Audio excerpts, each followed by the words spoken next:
KSRTC ಬಸ್ಗೆ ಏಕಾಏಕಿ ಬೆಂಕಿ, ಧಗಧಗನೆ ಹೊತ್ತಿ ಹುರಿದ ಬಸ್.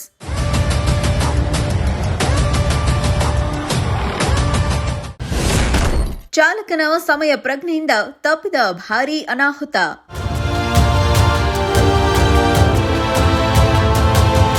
ಚಲಿಸುತ್ತಿದ್ದ ಸರ್ಕಾರಿ ಬಸ್ಗೆ ಆಕಸ್ಮಿಕವಾಗಿ ಬೆಂಕಿ ಹೊತ್ತಿಕೊಂಡು ರಸ್ತೆಯಲ್ಲೇ ಬಸ್ ದಗದಗನೆ ಹೊತ್ತಿ ಹುರಿದಿರುವ ಘಟನೆ ಚಿಕ್ಕಬಳ್ಳಾಪುರ ಜಿಲ್ಲೆಯ ಗೌರಿಬಿದನೂರು ತಾಲೂಕಿನ ಗೊಲ್ಲಹಳ್ಳಿ ಬಳಿ ನಡೆದಿದೆ. ಬಸ್ನಲ್ಲಿದ್ದ ಸುಮಾರು 30 ರಿಂದ 40 ಮಂದಿ ಪ್ರಯಾಣಿಕರು ಅದೃಷ್ಟವಶಾತ್ ಪ್ರಾಣಾಪಾಯದಿಂದ ಪಾರಾಗಿದ್ದಾರೆ.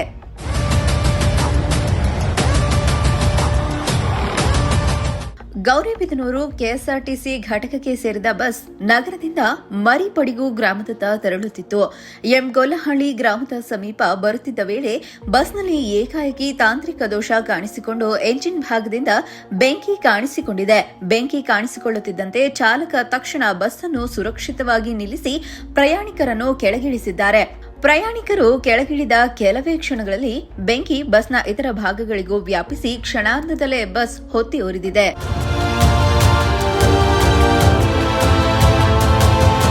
ಬೆಂಕಿ ಕಾಣಿಸಿಕೊಂಡ ಕೂಡಲೇ ಸ್ಥಳೀಯರು ಬೆಂಕಿ ನಂದಿಸಲು ಪ್ರಯತ್ನಿಸಿದ್ದಾರೆ. ಆದರೆ ಬಸ್ನ ಸೀಟುಗಳಿಗೆ ಅಳವಡಿಸಿದ ಸ್ಪಾಂಜ್ ಸೇರಿದಂತೆ ಸುಡುವ ವಸ್ತುಗಳಿಂದಾಗಿ ಬೆಂಕಿ ವೇಗವಾಗಿ ವ್ಯಾಪಿಸಿದೆ.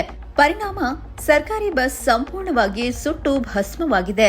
ಮಾಹಿತಿ ತಿಳಿದು ಅಗ್ನಿಶಾಮಕ ದಳದ ಸಿಬ್ಬಂದಿ ಸ್ಥಳಕ್ಕೆ ಆಗಮಿಸಿ ಬೆಂಕಿ ನಂದಿಸಿದ್ದಾರೆ. ಆದರೆ ಅಷ್ಟರಲ್ಲಾಗಲೇ ಬಸ್ಗೆ ಭಾರೀ ಪ್ರಮಾಣದ ಹಾನಿಯಾಗಿತ್ತು.